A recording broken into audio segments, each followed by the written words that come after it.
Yay, Charlene.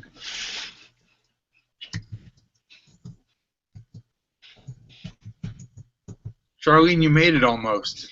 Can you hear us?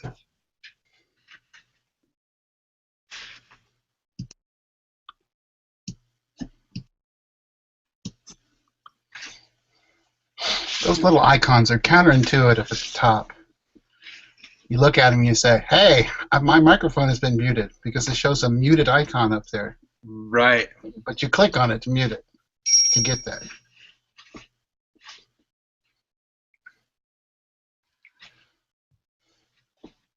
So while Charlene's trying to get situated, maybe seeing if she can hear us and see us, let's just kick this off. So this is our CL MOOC Make With Me Hangout. And what we thought we'd do is just organize a pop-up Make With Me. I got to really tell you, I really like pop-up. My original name for these sorts of things were ad hoc, but I like pop-up. Ad hoc sounds too country, like you're actually ad hocking something. But I really like the name pop-up, like a pop-up thunderstorm or something like that. It's great.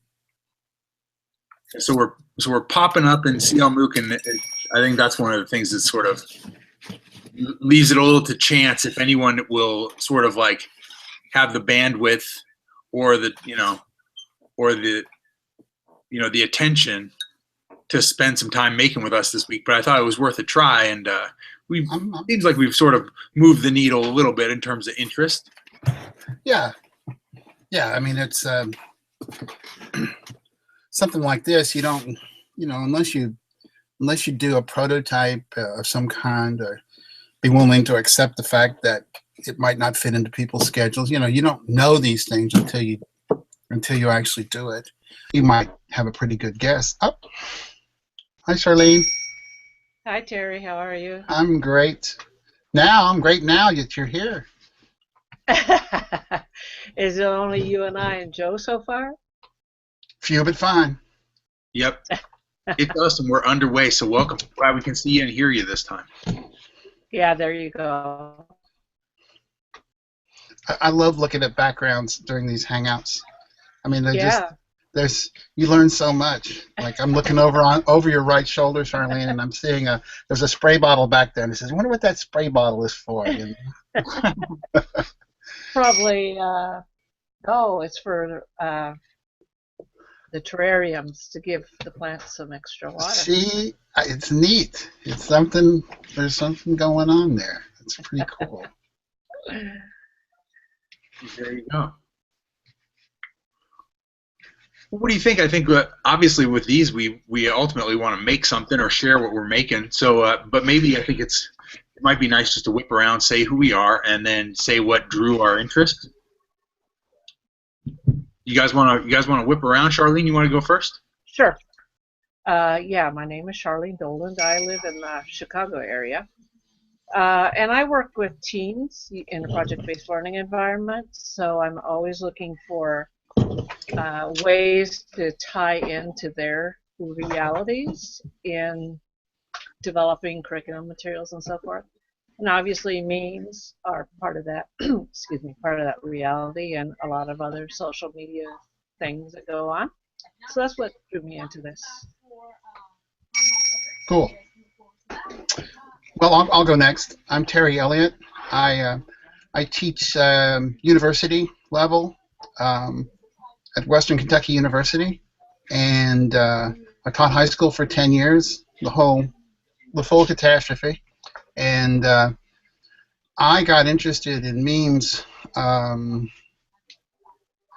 been interested in memes for a long time, I guess pre-internet days, and the notion of I mean, in an election year, it's just there's this undercurrent of this common knowledge that starts floating up about everything, and it seems to me that memes are all about relatable common knowledge. So I can see why it would be a perfect sort of thing for project-based learning, like you do, Charlene. Yeah, and then for my part, I'm here in the Denver area in my basement, and I work locally here in the Aurora Public Schools. I'm a technology coordinator, and I've been interested in online learning for as long as I've been interested in education, as long as I've been in education. And I think I've been, I'm always politically engaged personally, but I've always sort of struggled with the idea of like putting my politics out there in the classroom. But Mhm. NCTE convention a couple years back in 2014, Ernest Morrell was given a keynote there, and he talked about how being an English teacher is really a political job, and and the decision to teach English is a political stance. And I still identify as an English teacher pretty strongly, and I think I've been grappling with that in my head, quite a bit since. And but I also follow like the election, on TV, and I also more and more have been watching Twitter while I do it. So I'll be, watching the debate and watching Twitter's reactions to the debate, and I've just been fascinated by how I feel like watching our political culture change a little bit as a result of like online media. And I thought CL MOOC was a great place to sort of like, just declare that interest and see if anybody sort of like shared it and wanted to make things around that, because I find myself like, making proclamations to my wife about how like, the sea is shifting when I see Twitter's reaction to the debates, and my wife just kind of puts her earphones in and tells me to go away. So I'm turning to CL MOOC. I yell at the television. That's my favorite form of recreation. I don't care about March Madness or Super Bowls or anything. As long as I can yell at the television, I'm cool. I'm good to go. I've gotten a lot more involved with local political issues because, this is really true in Illinois, Charlene, with the budget woes and the fight over the budget there. I think Kentucky is kind of in a proto-budget fight with our new Tea Party governor, God help us. And so my students do a research project every year, and it doesn't have to be a paper. It could be lots of different things. And I usually do one along with them. And my one this year was a blog about higher education spending cuts. And so I've just, I post something or I curate something several times a day on the site, and it's been really eye-opening for me, and to stay with one issue over the entire length of the legislative session. And now it's starting to come to a head, and it's really getting interesting. We have some very colorful people in Kentucky who talk politics, and they've had some very colorful things to say. Really off-colorful things to say, and so all of that. It's just 2016. It's an election year, but it's also politics is. I think I mentioned you said something today, Charlene, about not wanting to get in with the political stuff, and my comment was it's all politics. Right. And that was a little hyperbolic, but I think it kind of reflects what Joe's saying, is that we are political beasts. And the best definition I've ever heard of politics was a famous political scientist from the 50s and 60s named Harold Lasswell, and he said politics is who gets what, when, and how. And that's everybody. That's everybody. And I think we may be getting something we don't want.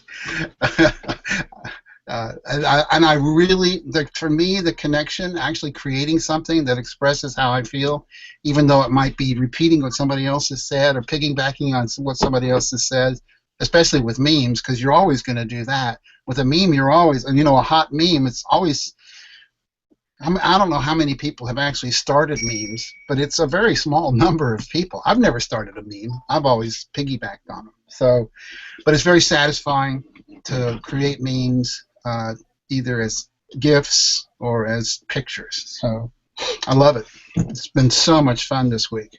And to combine that with Hypothesis as a tool is wonderful. Just wonderful.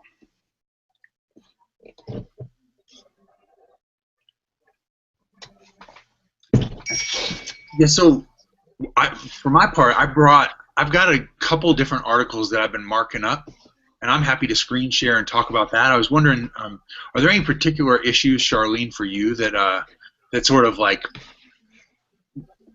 kind of drive you to want to respond publicly, or perhaps like, put something out in your social media feed, see if anything echoes back? Well, my big deal is simply how we educate, and that the traditional model is ineffective today and isn't helping students become productive members of our society. So one of my main thrusts when working with the kids is to get them to think. What is this really saying? Where did it come from? Is it a reliable source? That kind of thing. And what is the author really saying? So that's where I think memes can be useful, because there's so much context that goes into them, and looking at all the subtexts that are going on related to the meme. Don't know if that answers you, Joe, but that's kind of where I'm coming from. Hi, Anna. Hi, Anna. Hi. Sorry for missing the first part. Can you hear me okay? We can hear you loud and clear. No worries. You might just say who you are and what drew you to this conversation. Maybe if anything's like sort of stirring your political inclinations these days. Yeah, that's a good question. So what drew me to the conversation was your invitation to have a pop-up make and reconnect with a community that I mostly, through the year, kind of only by chance be able, have the opportunity to interact with. So I would say at best I hesitate to enter this particular pop-up make cycle. I thought about this a little bit in your early invitation to look at the draft of the invitation to the make cycle, and I was thinking about I sit in a pretty privileged position where I don't feel compelled, nor it's not necessary for me to make statements, political or not. And I often shy away from making statements. They feel like they don't represent where I am. So so what I was thinking about, though, in your invitation draft, and what my comment was on, is about how new media and new technologies allow us to make statements that feel a little more dynamic at times, a little more changeable and mutable, which might align with more how I feel about the statements that I do make. I like to be able to move and change, and not feel like something becomes stagnant the minute you say it. Mm-hmm. I don't like. Maybe I'm the ultimate commitment phobe when it comes to statements. So yeah. So I think my drawing was more about statement than something necessarily political, and reason why I'm interested to see how people are making things is around that. I'm absolutely all in on using hypothesis and GIFs only to try to make responses that are different in quality from what you can get from text, because I do think that GIFs, especially untexted, there's no text on them at all, I love how they can be hot, how they can have depth. I don't even know the right words for this, because I'm just, I remember the first one of these I did was in response to a post by Simon Ensler, and I said, this is all GIFs. It's just going to be all GIFs. No words, nothing.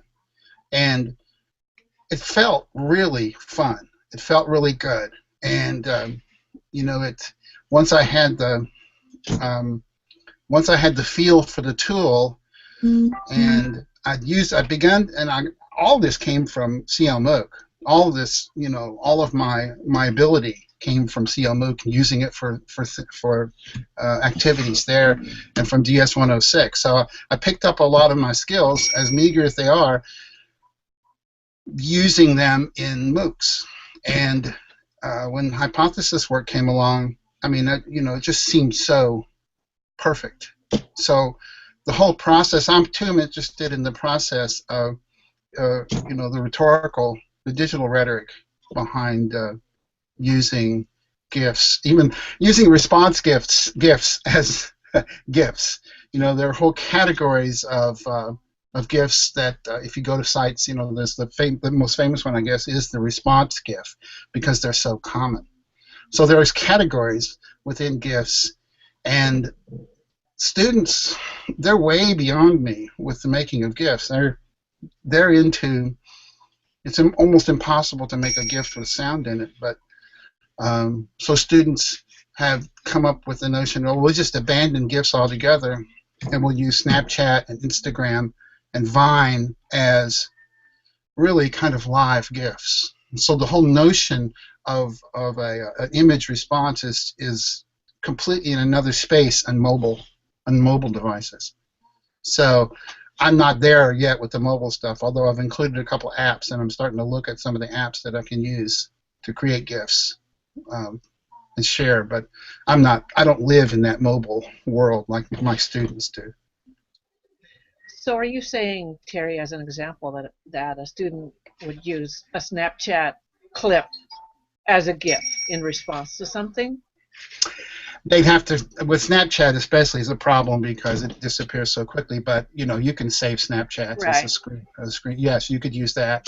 Instagram's being used more for GIF-like stuff, okay. So it's morphing from GIFs, which are really kind of an old, they're a pretty old format, to more modern formats. So yeah, they're doing it. They're doing it. Well, if it's okay, I might just screen share something I was doing. Chris Rogers, who's an NWP educator from Philadelphia, tweeted out an article, and then I said I was going to mark it up, and it turned out it was this long form article, but I marked it up right before jumping into this Hangout. I thought I might just share it really quickly. That's all right? Sure. Let me do that. Could you put the link over in the chat as well? Yeah. Let's see here. I'll share the article with you both, or with you all first. Let's see. So it's basically like how the history of public transportation in Baltimore has kind of exacerbated the problem of discrimination and just like contributed to urban blight, right? And so let me just screen share really quick.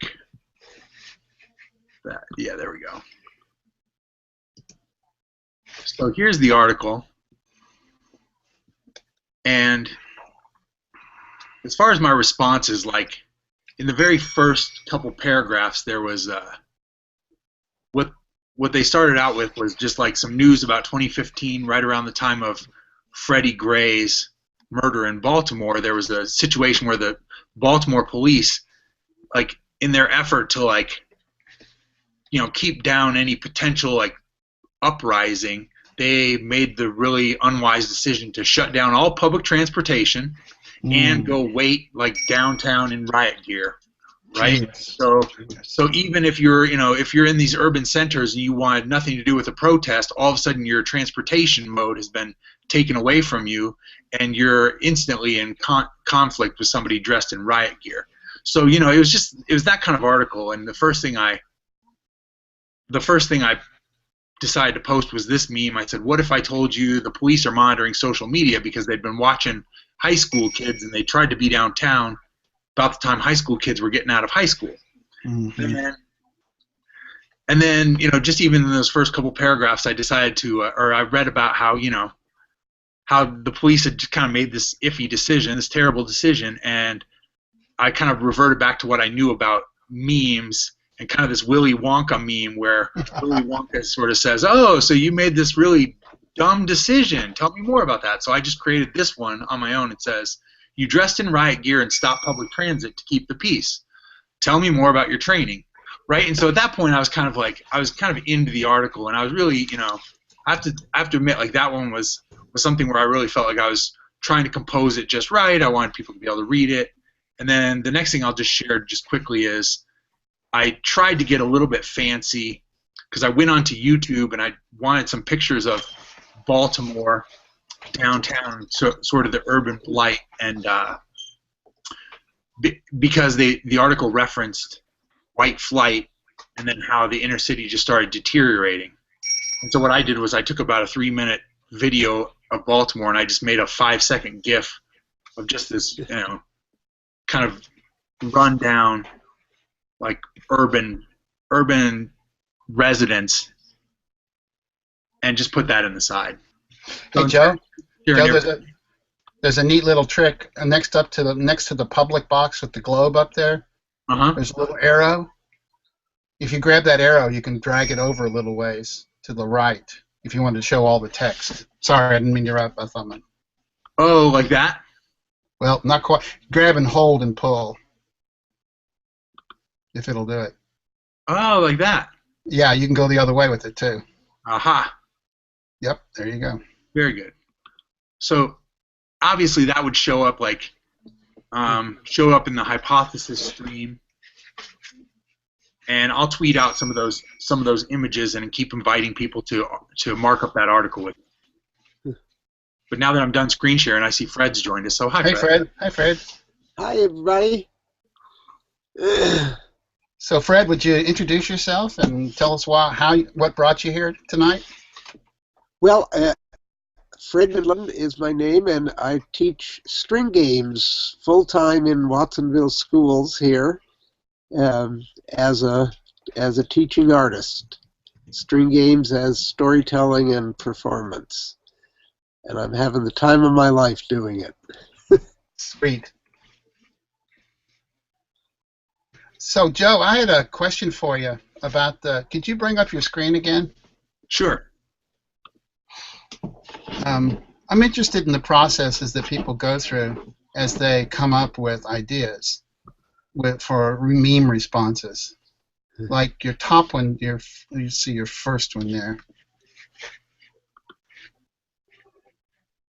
Yeah. Now, can you walk through the process of that, of the Matrix Lawrence Fishburne meme there?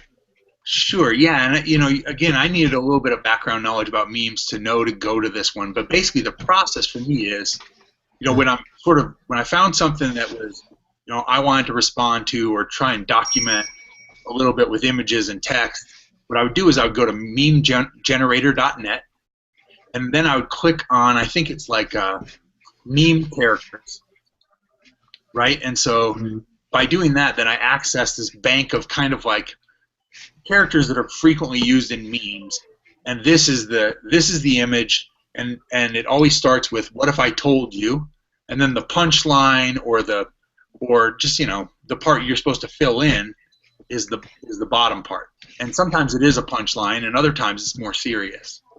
But it was kind of a Matrix type situation that the cops were watching social media, determined high school kids might riot, and then shut down public transportation, and it showed up in outside the high school. And so I thought it reminded me of the Matrix, and so then I had to make this using memegenerator.net, and then I grabbed the image URL, and then in Hypothesis you click a little button to input a picture, and then it will accept a JPEG. It'll also accept a GIF image or a GIF image. So that's pretty much the whole process.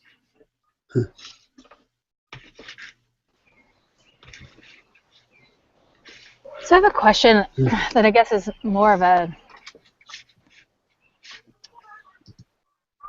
Oh, I have a number of questions, but I guess this is more of a critical question around what is... I'm wondering what the annotating with memes or GIFs is doing for you in terms of your reading and your consumption and your production, but then also how you see it playing into, like, what is it doing in the world for you? Or like, what do you think is it's doing?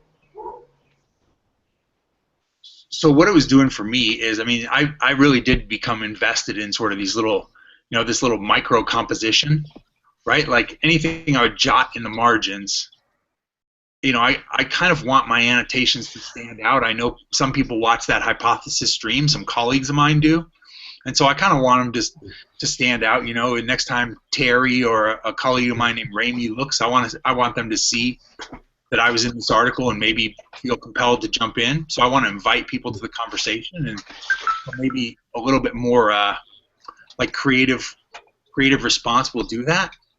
And also,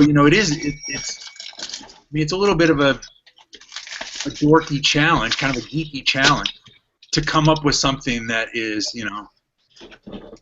it's kind of like a quick-witted response, I think, in this new genre that I haven't really explored, but I'm more and more wanting to like feel literate with.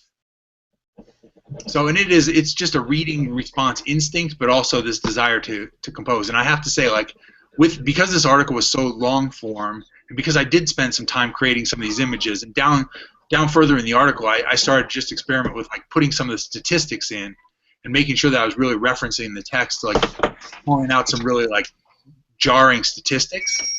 And so I really thought about how these memes themselves would probably also work as just like images in a blog post that I could later write. And so I was responding to reading and possibly doing some pre-writing, but again, I'm trying to invite some social response too. For me, I was reading just the other day. I was reading a section of Nick Susanis's Unflattening, and it's all graphic comic book style, but right in the middle of it, he plants this big page of text, and what he's talking about there is how text has become. I mean, text is, it's valued, it's valorized. It has been for 200 years, or more, ever since the invention of the printing press, basically, and cheap Bibles. And we are entering a new phase of communications that does not depend on text as much. I mean, it's not like you abandon text, but the phrase I've heard used for it is Gutenberg pause, where we had this hundreds of years of where print and text ruled the roost. But now we're beginning to see a generation of people who value image, sound, moving image in ways that are just the same kind of valorization that my generation valued text. And as an English, as a lit teacher, I teach intro to lit, and I was raised under this this banner of new criticism, where close reading just has everything to do with text. And for me, it's kind of a little bit of rebellion against the idea that text is the only way to respond. And the cool thing about Hypothesis is that, and I want them to do even more. And I've talked to John Udell about this. I want them to include things, embedding of rich text like sound files. Right now you can embed YouTube videos, you can embed pictures, images, and you can embed animated GIFs. And so I really don't know for sure, Anna, because what I'm doing right now is exploring it much like I explored close reading when I first, as an undergraduate, first came to it. So I think it's entirely possible to do a close reading of a text with images. It's a different kind of reading. It's a different kind of, it's an evocation of something. And it's, and when you start getting responses as well, replies, then it becomes a completely other thing. I'm not sure what it is. Um, but I do know I like it a lot. It makes me feel good as a learner to use it. And sometimes I just do it for fun, like Joe. I'll just go on the big fire hose stream from Hypothesis, and I'll just latch on to something that somebody else has done, just to kind of see the kinds of ways that they handle responding, close reading of a text. I don't know if that answers your question, but that's, I mean, it's I'm kind of wandering around, It's like on the farm here, you walk around and you'll see where the sheep have been in the brambles. You'll see wool, and it used to be standard if you were a shepherd that you had a little bag, and if every time you saw wool on a bramble, you'd gather it up and stick it in the bag and take it home, and so it wouldn't be wasted. It was called wool gathering, and we have that expression now. And in a way, I think a lot of times I just end up wool gathering when I'm on that stream. But there's something about it that is very appealing to me.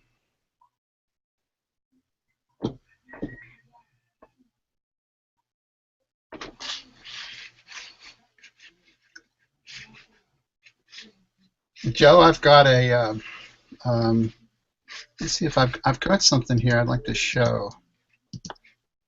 If I could, I've got to go through all my stuff here to find it. While you're pulling that up, I was wondering if you all have followed the recent pieces on whether or not people should be able to annotate another person's personal blog without that person having the option of whether or not to have that layer of annotation there. Just like you could choose whether to have free comments, or you can decide how to choose which comments to have in a comment feed, and whether there should be a choice whether you have annotations layered on top of your screen. Well, I read the article. Actually, I commented on one of my posts a couple of weeks ago about this, and I said that I didn't think Hypothesis was considering the whole issue seriously enough. And sure enough, Congresswoman from Massachusetts, Catherine, I can't remember her last name right now, she confronted Genius about it. And my point about it was that what if you came out strongly politically against Trump, and then some people from fascist groups like Stormfront got together and came to your site and began to annotate the site as kind of it's not like denial of service. It's a weird thing unless you actually have the app like on Chrome or installed. It's invisible, and it's not marking anything. It's not defacing the site itself because it's actually proxied somewhere else. So it's got some issues that, I mean, I can see there's huge problems potentially with this.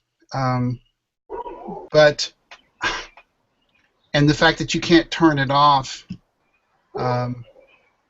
is bothersome. But the whole notion of, I mean, this was originally baked into the first browser, the Mosaic browser that Mark Andreessen designed, and I've read where one of the reasons they took it out was they were worried that it was just too open, essentially.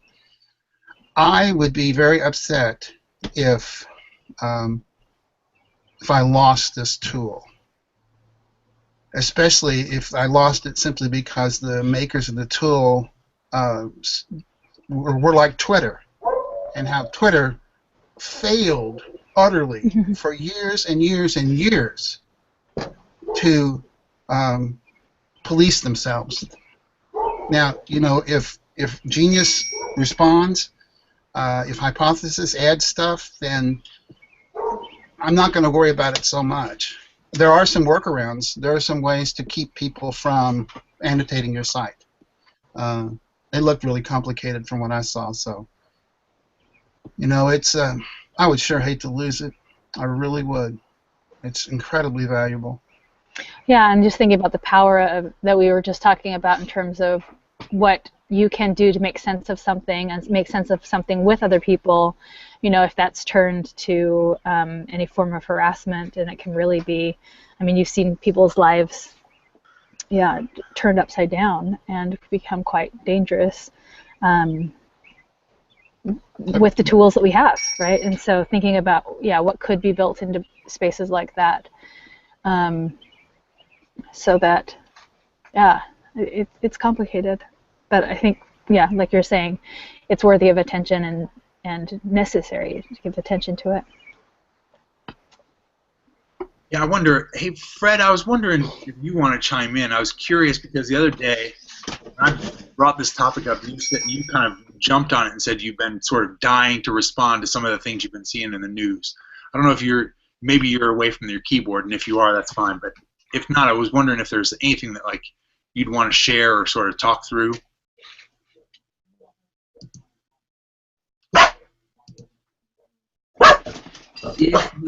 Okay, so then feel free to jump in and interrupt me. Another thing that's been sort of bugging me here with you guys is, did you guys see the hashtag, what is it, 1,000 Black Girl Books? So as I was reading that, I've been reading about that and also the hashtag slavery with a smile, right? And just thinking about that, I read a CNN article about the 1,000 Black Girl Books.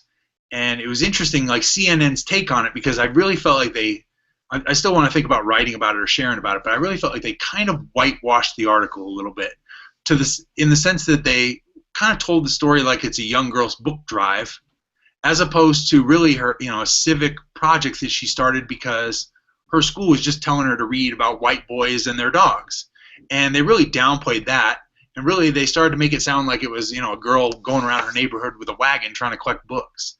And to me, they downplayed the hashtag piece of it, and they in fact wrote that it would become a global phenomenon by word of mouth. And to me, it was like, you've totally missed something here, that she named this project with a hashtag, and she, took to social media because there's some kind of injustice on the bookshelves in her school. And to me, it was kind of like, I'm still struggling with it, but because I don't want to be too negative about the teacher part of it, but there's kind of an English teacher spin on that story. It's like, well, here's another kid who just wants to read her books. But the reality is, this girl, she said in interviews that she wants to continue with civic action, and she wants to start her own online magazine, and that's what she wants to do with her career. And in a lot of these stories, it's becoming this spin of here's a girl who likes to read and just wanted more books. And I think we can miss a lot if we don't take into account the social media piece, where she had to be subversive in order to read what she wants to read in school. And it's been painted as, oh, they didn't have enough books that she liked, and so then it puts that back on the deficit as if they're missing something that, it's problematic. Yeah.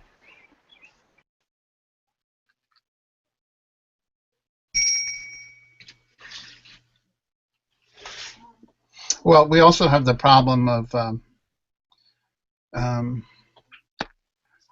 like you're talking about, Joe, is that people have very standard ways of dealing, formalized, routinized ways of dealing with narratives, and what we've got are new narratives that involve social media, which take us out in different ways, in different depths. It's like the original hyperlink.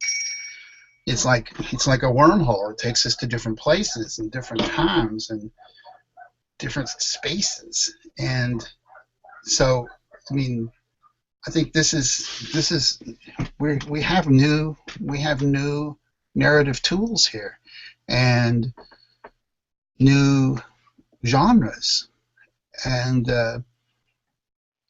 sometimes they're not very clear yet. It's not clear that, to a reviewer, that what to do with that hashtag. Where do you learn that? And where, in what journalism school is going to teach you to?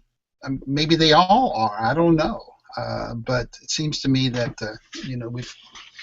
we have a whole world of narrative that's being told by young folks that is being judged by a whole nother set of critiques that's older and less applicable. So I think it's understandable. I think it's understandable on both sides why we have this problem. But don't you think that this is one of the things that we need to be helping kids understand, or students understand at all ages, as part of the whole digital literacy education? What does a hashtag do? And even like the annotated articles that you guys have done and referred to, could those not be turned into mentor texts as we work with students in understanding how to, as you say, Terry, close read in today's world and respond to the close reading? I do. I think in that, I appreciate the sentiment that adults have this role to act as translators as the internet plays a bigger and bigger part in our lives, because just letting teens sort it out for themselves is not good enough for me. And I think I think it's a potentially treacherous place. I think it's also a potentially rich place to learn. And I think that adults have a role as translators. And I think about, responding to that student who puts together a hashtag in a social media campaign and a civic action project. And it's important that the adults around her can help her think about what's next and what she wants to do next, and have some understanding of what she actually did. Because I think you can forgive anybody for not being up on Twitter or not being savvy with hashtags. At the same time, if you're, if a certain section of our population is starting to find their voices and really be civically engaged through these tools, then it is a problem if their teachers won't come along with them for that journey or help them translate that. You end up wondering why those kids would be engaged in school if the internet is framed as a dangerous place in school or just a place to do academic work, and they see their peers or they see their culture doing entirely different things online. I agree. It's something that, it's going to require us to be very different animals, I think, as teachers. Over the last few years, I've had a pretty standard research project built into a junior English class I teach for, it's called Writing in the Disciplines. And the idea was originally that students would do research projects within whatever their major was. And I started getting students come to me asking, well, can I do something a little different here? And I found myself changing it from a research paper to a research project. And I've got fully a third of my students who are now doing what would be, project-based learning, Charlene, as their project. My whole blog on higher education spending cuts is that. I'm trying to model exactly what you're talking about there. And honestly, I've got a lot of experience in blogs, but this is very hard. It's a very hard thing to do. It's hard to separate myself, to have this identity as a blogger who's talking about a very specific issue, and doing that on an everyday sort of basis is kind of is draining. And I know the same sorts of skills that they have to. I'm trying to remember a project that somebody's working on right now. I had somebody they're starting to collaborate on research projects. And last year I had two students who were creating an app to use at Mammoth Cave National Park. And what they were doing was they had the GPS coordinates for the surface where they had for caves underneath the ground. And there are hundreds of miles of caves in Mammoth Cave. So what you could do with their app was you could follow the caves on the surface. And they wanted to write up a handbook on how to use, how people could use this. And I thought to myself, geez, that's incredibly valuable, and it fits into the project they're already working on, and it was fun. It was just a lot of fun, and but I told him, I says, you know, you're going to do a lot more work on this than you would ever do on on something else. You know, a research project. If you default to the research paper, that's something they all know how to do, or they think they do, and this other thing is completely, you know, I mean, I can't tell you how much more time I've spent on this blog, gathering information, learning new stuff, following the whole budget process, than I would have if I'd just written a paper about the growing problem of spending cuts in higher education. So I think, you know, your question gets right at the heart of it, Charlene, is that it's our job, unless we want to be redundant. Well, one thing that I believe is a challenge is, as an educator, you have to be continually learning different things about social media or media in general to stay ahead of the students. And I think that some educators get stuck in an era whenever they came out of school and they knew how to do things, and they aren't willing to invest the time, because it's a lot of time to go and mess around with new tools and new ways of doing things.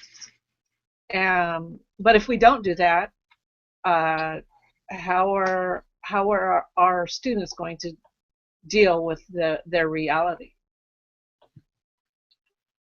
And for me, that's what memes and GIFs and using these, it's not the tools so much as it is the making and the creating. You know, to me, that's what comes out of CL MOOC, is the whole idea that making and creating, connecting and sharing, that is where you learn. And that's connectivist learning theory, is that that's how you lay down the neurons in your brain. It's not just in your brain, but it's outside your brain with folks like you all, where you do things like you speak it out, you think out loud. You may not know the answer. You know, I was kind of fumbling around trying to explain to Anna why I like GIFs so much. Hell, I don't know. I just like them, right? They do what they do. They communicate in ways that I have not been able to communicate before, I think. And it's very satisfying. But, you know, it is our duty. It's our duty. And a lot of times, you know, when you're confronted with the waiting for Superman attitude, it's tough. It's really hard.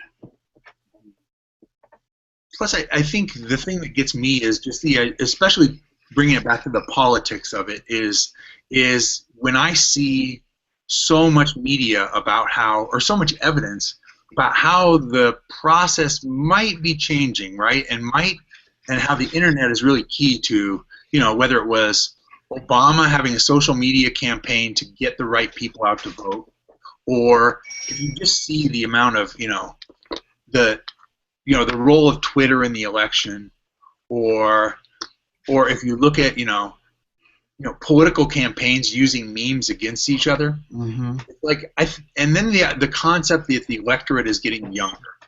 I think that for me, it just sort of, fuels that interest to pay attention and to be a voice saying, like, hey, teachers, you can wrap your heads around this stuff, and it might be increasingly important to wrap our heads around it, because as much as there's been a little bit of not a huge response to us having a pop-up make cycle this week, I would say there's been significant response saying, hey, I'm interested in this because teens are interested in this.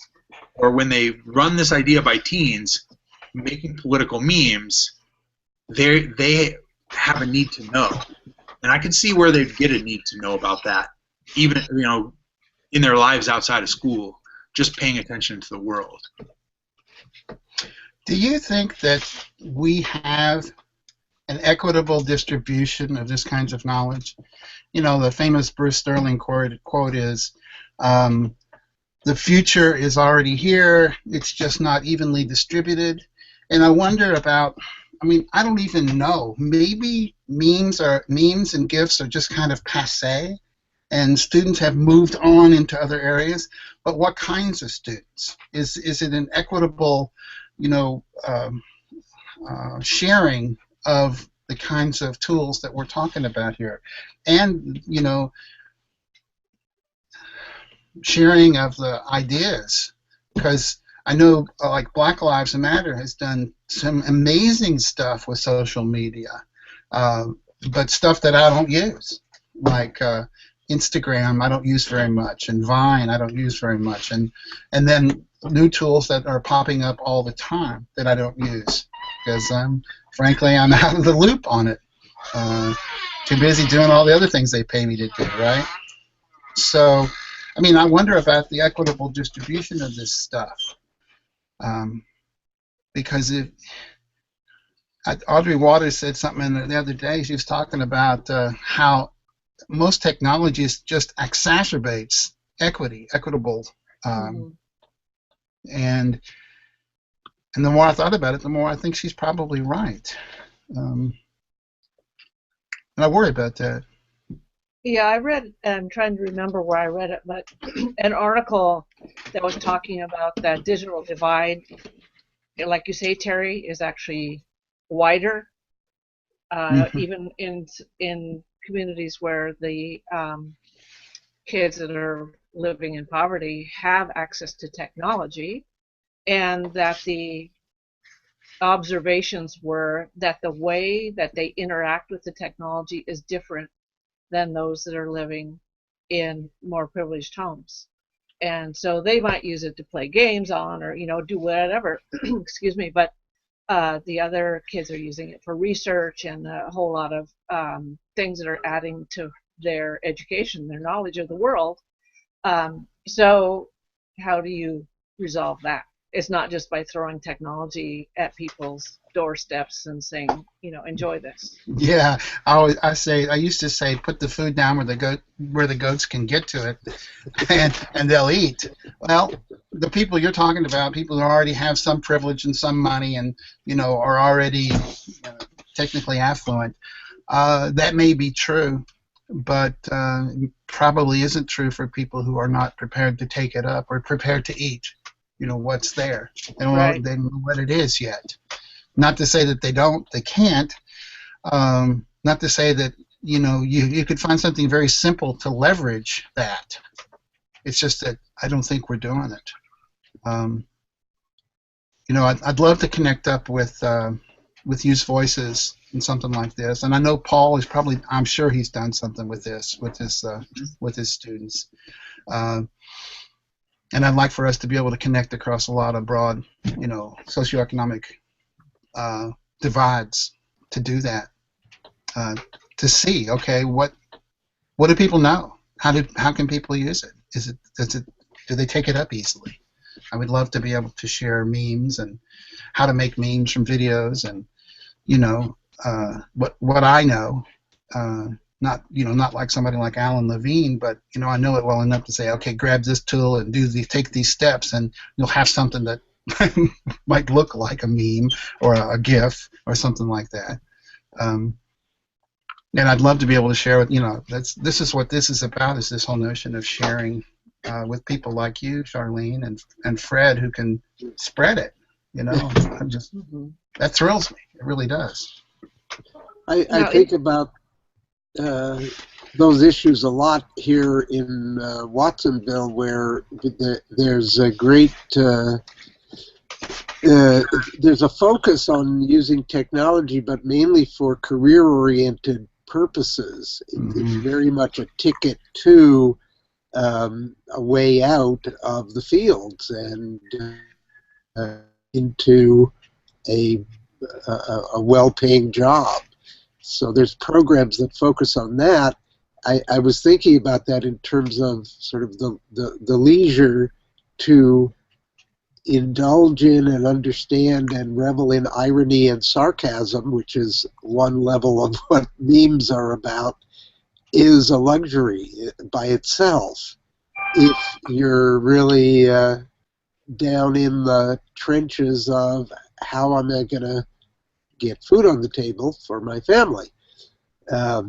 So, you know, I wonder about that part of our work, how it's not that relevant to working people's lives. I don't know. It's a Now, isn't it extraordinary, Fred?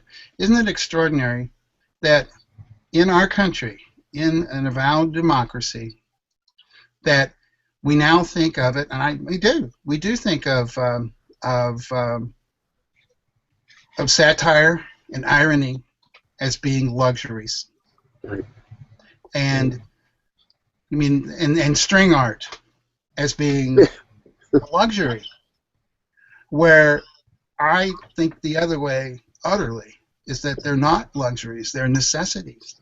Humanities are a necessity that, you know, if you get to that work life, work prepared, what do they call it, career and work readiness, is that the buzzword for it? Yeah. If you get there and you find that you haven't brought along anything with you to live that life, then where does that leave you? Yeah, well, that's really my story of how I got into focusing here from being a technology advocate and grant writer for many years, and then just feeling like the technology had been co-opted by the people who were making money off of either testing or selling test prep or training teachers to give tests, and all of that loop consumed the entire possibilities for creative uses of these tools. There was no longer any. That was the opportunity cost. That is the opportunity cost of the testing mania. Is there is no opportunity for really creative uses of technology. Yeah, and I think that's one of the things that strikes me about this hashtag business, whether it's these two that I've been paying attention to and thinking about is, you know, Slavery with a Smile, that kind of gets Scholastic to back off on the publication of a book.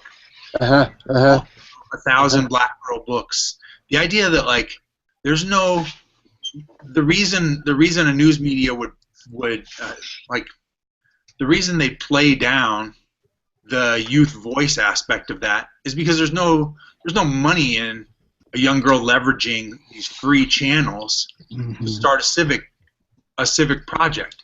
You know, that's not going to sell you an app. The idea that she created a hashtag, and if we search that hashtag right now, we'd see that she has a real media channel that she started, and that all kinds of brands are starting to advertise on her media channel.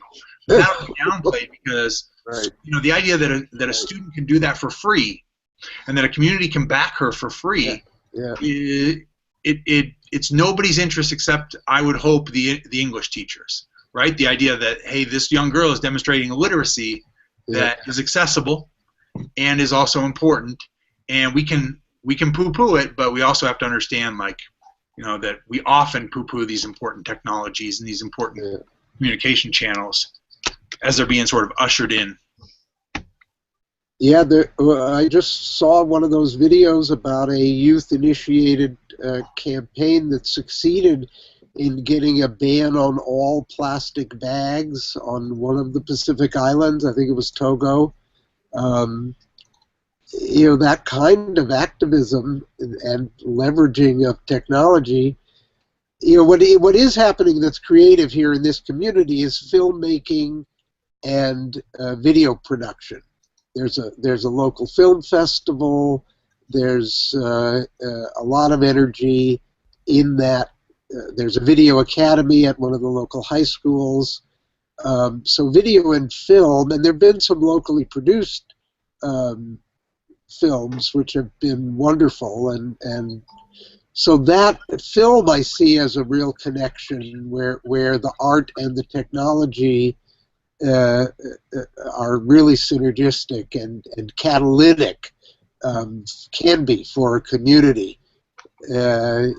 I wish there were more around news and political activism rather than just that. It is around that as well. It really is. There have been some wonderful pieces done, and so yeah, I should celebrate that part. So,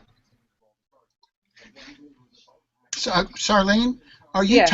are you tapping into any of this? Sometimes more and more I feel like, okay, I'm not so much providing content and curriculum as I am watching for and being able to tap into student interests. Do you find yourself, I mean, is this happening to you at all? I think it's a combination of the two. I look for opportunities where social media or other tech tools can be used to grab the student's interest, and where I can integrate it into. I don't In project-based learning, you often don't have a curriculum per se. Yeah. You have a question you're answering, a problem you're solving, and so we integrate the technology into the analysis, into the research that's done into whatever that question is. It's also been, I've used it as a way to identify what the kids do and do not know about the social media things that they're playing with. And they all use Snapchat and Instagram, and many of them have Twitter accounts. But when you ask them to use them in a academic way, if you will, they're often at a loss because they're using it as a social interaction with their friends and so forth. Mm-hmm. But if you ask them to analyze, like Joe, you're talking about a Twitter feed, they go, huh? You know, like it's a foreign language to them. So once again, that goes back into the digital literacy and what are we really hearing on this feed and what does it mean, which I think is separate from the tool. Teaching them how to analyze information is something they need to know how to do regardless of what tool they're using. I keep thinking to myself, what kinds of questions and problems can these tools help us solve, as opposed to, the tool for its own sake? And my answer is that they're just communication channels, and it's every kind of problem, and potentially it can be applied to anything, and that is a tough go. That's a tough, like you say, oftentimes technical capacity is a very thin slice of it, and they don't know how to code shift from doing social stuff to doing academic stuff to doing, to doing critical stuff to doing analytical stuff. And I'm not so much interested in the tools as to the problems and they can solve. Right, and even going back to the original, I think, inception of this pop-up activity was the political statements that are being made on social media. And Joe, you talked about how that has influenced outcomes in some situations.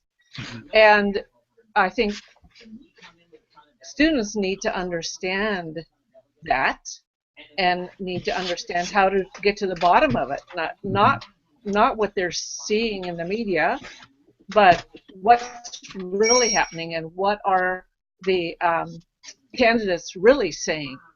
And that's a totally different question than whether it's on Twitter or on any other media outlet. Mm-hmm. Yeah. So maybe we should just whip around for a last word. I sure appreciate everybody's time and thinking. I mean, the reason we broached this idea is because we were hoping some people would gather and sort of speak back to us and make with us. So I just can't thank you all enough. But anybody want to? Let's see, Fred, you want to share your last word, and we'll just kind of go around the circle here. Well, there is one issue that it would take a little too long than a closing statement to really talk about, but I think a lot about bilingualism and the politics of language in this community.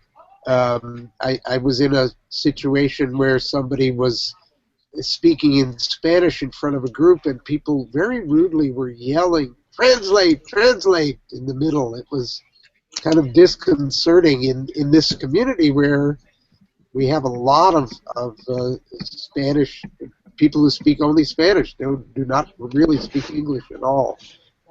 So it's a big issue, and it relates somehow to how we speak up. I want to create more opportunities for using Spanish in public spaces for discourse in our community, because it's English almost always just takes over if it's a public space, and somehow that doesn't feel right to me. Yeah.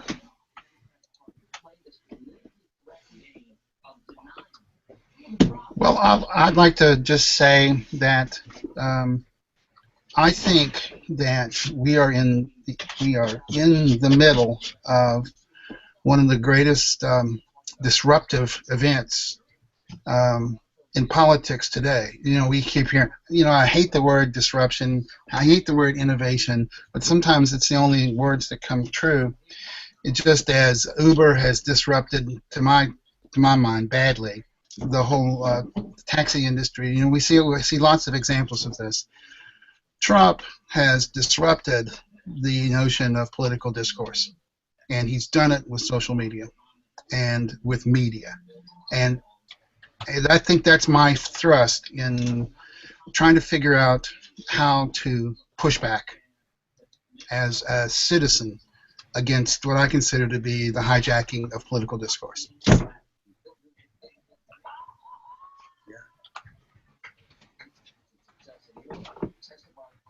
Go ahead, Charlene. Okay. For my part, it's always a pleasure to hang out with the CL MOOC folks, because I think that it's a subset of the population that likes to think and challenge and question the status quo. And I think that's important in our society in general, and even more important perhaps in the educational world, in making sure that we're helping students grow up to be thinking citizens.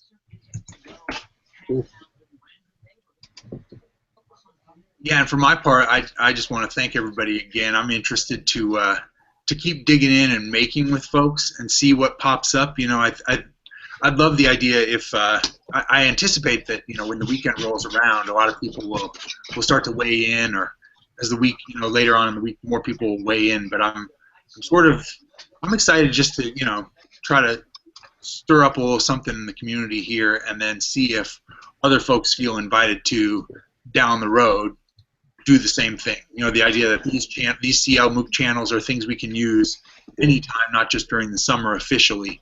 And so, I just appreciate being able to ping a group of thoughtful educators and get a bunch of thoughtful stuff back. So as always, I'm grateful, and I'm grateful to all of you for your time. So thanks, everybody. Thank you, Thanks Joe. for organizing it, Joe. Thanks to everybody. I got I got a challenge for Terry I want to throw out before we go. Okay, so I was thinking something seems so inappropriate to me about the comparison of Trump to Hitler, and I was thinking, well, what else? And I just happened to be looking in an art history book, and I thought of Louis XIV as sort of the image. And then, but even that is a little too grand. And then I was reminded of Dr. Seuss's 500 Hats of Bartholomew Cubbins, and the little pipsqueak nephew of the king who thinks he's going to be able to fix Bartholomew. That's the image of Trump.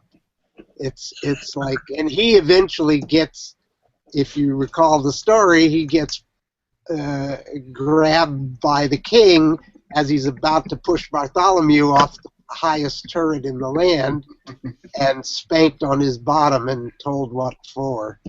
So. Sorry, I'm sorry so far, Fred. Fred, the best I've been able to manage is to compare Trump to Mussolini. Well, that's, yeah. I'll work on it, though. I'll work on it. Well, thanks, everybody, for Thanks, everybody. everything tonight.